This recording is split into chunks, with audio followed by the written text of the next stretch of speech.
Pause, blink, and urge your heart rate back to normal. You're in the midst of a negotiation and things are going in a way that you had not expected. Welcome to the Leaders or Readers series, episode number 5. This book was recommended by our very first interview guest, Kaylin Puri. Kaylin, thank you so much. She is the founder of Lexington Event Company. And the book she gave us, Never Split the Difference, Negotiating as If Your Life Depended on It, by Chris Voss Tahl Raz. Wow, this book is phenomenal. It's been recommended by so many people.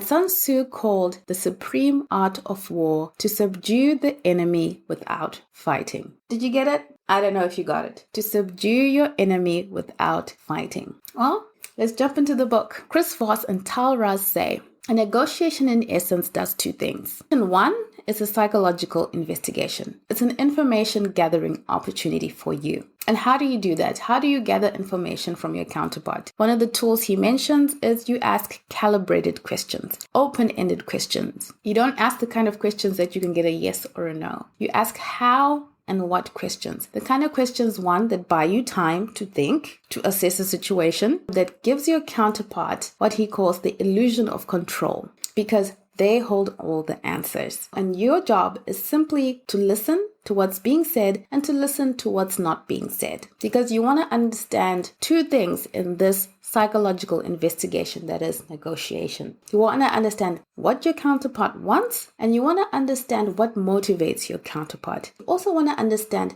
how to connect with your counterpart. What are they about? And the only way you can do this is by listening. And it sounds so simple, but listening, studies have shown, is very, very difficult. Active listening. Most of us, we're all very good at talking, but we're not very good at listening. The other part of what forms a negotiation is behavior influencing. So it's two things. It's a psychological investigation and it's behavior influencing. And if you know anything about influence from other authors like John C. Maxwell, where he talks about leadership is influence. Anyway, the idea is you can't influence someone that you haven't built a connection with. Even if you think about relationship, if you're a parent and you've got a young child, you can't influence your child's behavior until you actually listen to them and they feel heard and they feel known and they feel safe and they feel trusted. And then it's easy to influence their behavior. Back to the book. A negotiation is a psychological investigation, and it's a process of behavior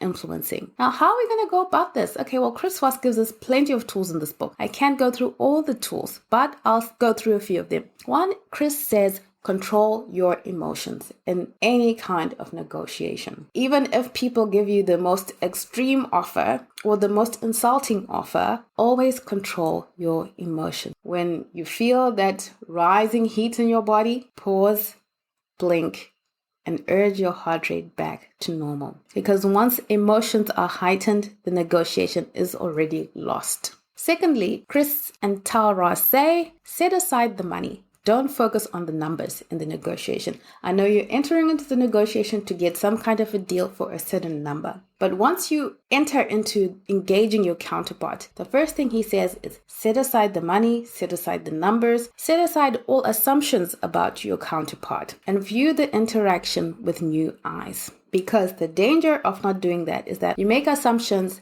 and they create opportunities for you to be blindsided. He talks about, and this is also the name of his company, of Chris Voss's company, he talks about black swans, information that is unknown, but if known, has a big impact and it changes what is happening in that moment. There's always an opportunity for there to be a black swan. It's never happened before, but it can happen. That's how you should always look at a situation and enter into negotiation. And he says you fall to the level of your highest preparation in any kind of negotiation. So you do need to prepare. Please go to my website after this, where you will find a written document that'll add a little bit more to this. So it won't be what I'm going to talk about. I can't possibly talk about everything, but it'll be a little bit of a part of the book that I think will complement this episode. So please go to our website, www.reinventingperspectives.com. and sign up, and you can claim this written document. It's free and it's for you. Back to our negotiation tools and framework. The next thing that Chris Voss mentions is you need to build rapport. And he says there are 2 keys to building rapport. Empathy, which he refers to as tactical empathy, not just empathy where you put yourself in the other person's shoes, right? You want to go a little bit deeper. He says you want to have tactical empathy, which he defines as listening as a martial art,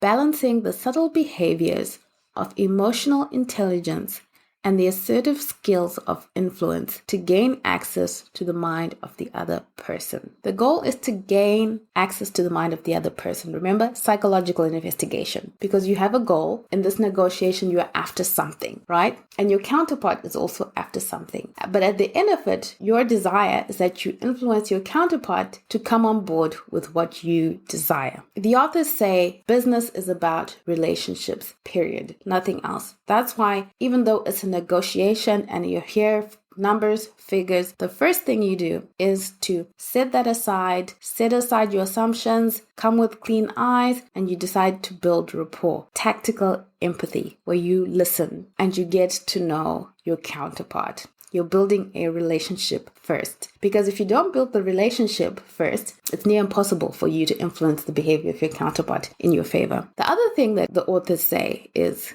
you need to separate the person from the situation. The adversary is always the situation and never the person. Remember, business is about relationships. The moment she says you descend into that person is crazy, the offer they gave is crazy, they're crazy people, then the negotiation has stopped. It can't go any further. It can't go any further because simply if you have defined that your counterpart is crazy, you can't change your person. And so there's no point in the negotiation going any further. So that's why the authors say you need to separate the person from the situation. The person is not crazy. What has come across in the offer may sound crazy, but then you need to dig deeper. Why is this offer quote unquote crazy? Right? And the authors give 3 possible explanations, things that you can think about when you can understand what's coming across from your counterpart. He says perhaps your counterpart is ill-informed. Perhaps they are missing certain information that has drawn them to this conclusion. Or your counterpart is constrained. Perhaps they are not the decision maker. And so no matter how good your negotiating process is, it's not going to go anywhere. They are constrained in some way. Or there is hidden need that you are not aware of.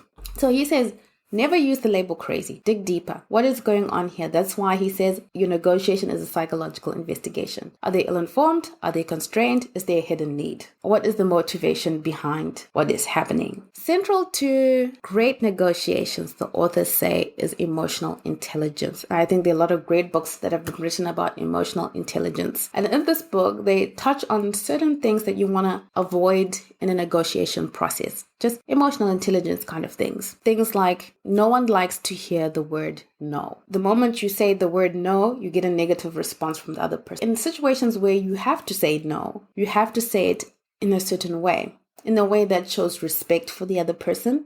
You may begin by saying, I'm sorry, unfortunately, blah, blah, blah, blah, blah. Or you can pose a question. So they give an example in the book where they talk about being given an offer that's very low. And in response to that, the author suggests that you could begin by saying, well, how can I accept that? In other words, you're saying no without quite saying no. And by asking, how can I accept that? You're requiring your counterpart to do the work of justifying that for you.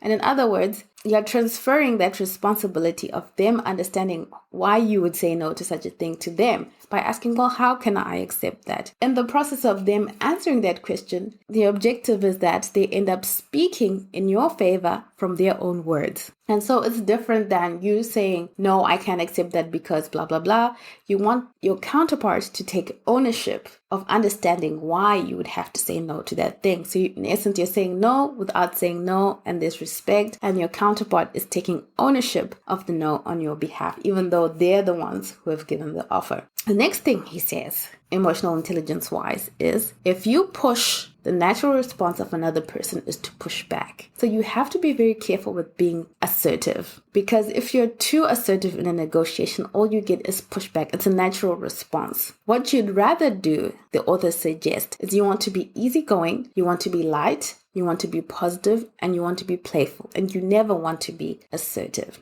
because nobody likes being told what to do. The other point in the book, no one responds well to being disrespected. Oh, now I forgot to mention this. Chris Voss, he was a negotiator for the FBI for many years. And so he dealt with hostage situations, and he gives a lot of examples of various hostage situations, some that turned out not so good and some that turned out really well, and the things he learned from that, which is the basis of this book on negotiating. So he was negotiating with people who had a hostage and were threatening to do away with that person's life. Really high level, high stress negotiations. And he says even in that situation where you'd want to just label someone crazy and a terrorist, no one responds well to being disrespected. He said you always lead with respect. That's back again, building rapport. Back again, business is about relationships. Back again, negotiation is about psychological investigation and behavior influence. You can't influence someone who thinks you think they're crazy or who thinks you're disrespecting them. It's impossible. So the other thing he says in terms of emotional intelligence, ask yourself, what is your counterpart thinking, or how would they be thinking about the way in which you are presenting yourself towards them? So perhaps your counterpart is wondering if you're listening. And if they think you're not listening, then that's the negotiation. That's why you have to put aside the things you want, all the mental stuff that you've prepared, and put it aside and just engage in listening and in that psychological investigation. Your counterpart is probably thinking, can I trust you? Which is why you're building rapport. Chris Voss says, negotiation is nothing more, absolutely nothing more than communication with results. And that's how you should think about it. If you think about a good communication, it simplifies everything. In any negotiation, the authors say you should always expect surprises, which is why we put aside assumptions. Always expect to be surprised. Never take anything for granted. And the moment you expect to be surprised, you realize that you have to keep yourself mentally agile in a negotiation. You need to be able to respond quickly to whatever is happening in the negotiation, which is why it's important, one, to control your emotions, because the moment your emotions are heightened, it's impossible for you to respond quickly. This, they say, has been confirmed by studies. Now let's go into the actual process of a good negotiation. The authors describe a good negotiation as having 4 simple steps on your part. So 1, he says, your vocal inflection, your vocal tone that you bring to negotiation. Chris Voss advises using what he calls his late night FM DJ voice. And what is that? Is you inflect downwards, you're calm, you're slow, and soothing. He describes thinking about the relationship of a therapist and a patient. The job of the therapist is to mirror back what you're saying and to calm you down with the way that they use your voice. And in so doing, they open up the patient to be able to share. So that is what he says is the point of using what he calls the late night FM DJ voice. So lower tone, calm, and slow. The second part, he says, always start with I'm sorry. Back to that concept of respect, of building rapport,